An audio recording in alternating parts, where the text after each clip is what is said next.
Welcome to the Dating Kinky Podcast, a cast about love, sex, romance, and kink. Trendy poser. I can't remember the last time I thought of that, and yet it just popped into my head. There was this guy in our high school friend group that people affectionately called Trendy Poser. It was meant in fun, but looking back, I'm guessing it stung a bit. This guy was always trying the newest thing, and really trying it, like immersing himself. Most fads didn't stick around. He was always on to the next thing. As an adult, looking back, I actually admire his passion and enthusiasm. I bet he learned some amazing skills and thought processes and more, trying so many different things. I wonder if he kept that as he grew up. I bet I'd like him a lot if he did. Calling him Trendy Poser was a dig at how he didn't ever seem to be himself. But it was like he was trying on different personalities and ways of being every week or month or whatever. Searching for himself, maybe. And I don't think he was wrong for doing it.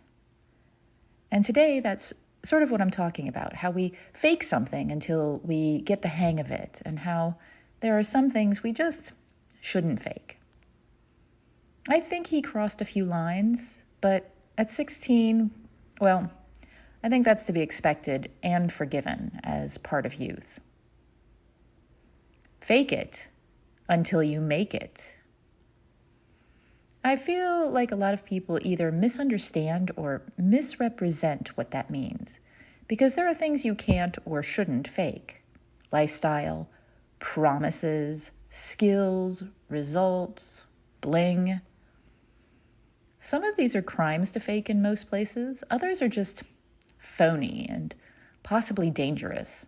Think bullwhips and the harm they can do in the wrong hands. And if you're exposed, it's a hassle to get over and through, if you ever do. Your reputation may never recover. There are things that you can fake, though. Belief in yourself and your abilities to change or grow or get better.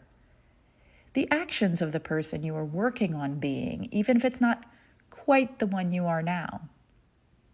Confidence to match the skill level you have, and to learn more. Good deeds, even when you feel uncharitable. These things are good to fake because, like anything, practice makes perfect. I like to say, don't do the things, be the person who does the things. And when I say that, I'm saying that it's not about doing this thing and this thing and this thing and getting kink, for example. It's about being the kind of person who does those things that people want to kink with. I also say, though, do the things until you are the person who does the things. And by that, I mean that you have to sometimes practice being a person for a while before you really are that person.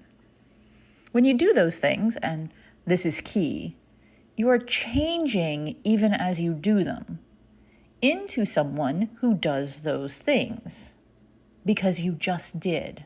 And your brain subconsciously recognizes that. Because you are showing in both thought and deed to yourself and others that you're working towards being the person to whom that comes naturally. And effort matters. The takeaway here is don't fake facts, but do fake the way you behave and believe right now so that it matches how you will act and think when all of your practice pays off and you become more of the person you want to be. Thank you for joining me today. If you loved this episode, please share it with others who would enjoy it.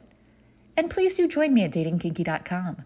It's built by Kinksters, for Kinksters, poly, queer, trans folk, and anyone not quite vanilla.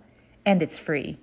Find me on FetLife as Nookie Notes, and on Twitter, Pinterest, YouTube, Facebook, and Medium as Dating Kinky. We're on Instagram as Dating Kinky Official, all one word. Have a kinky day, and I'll catch you next episode.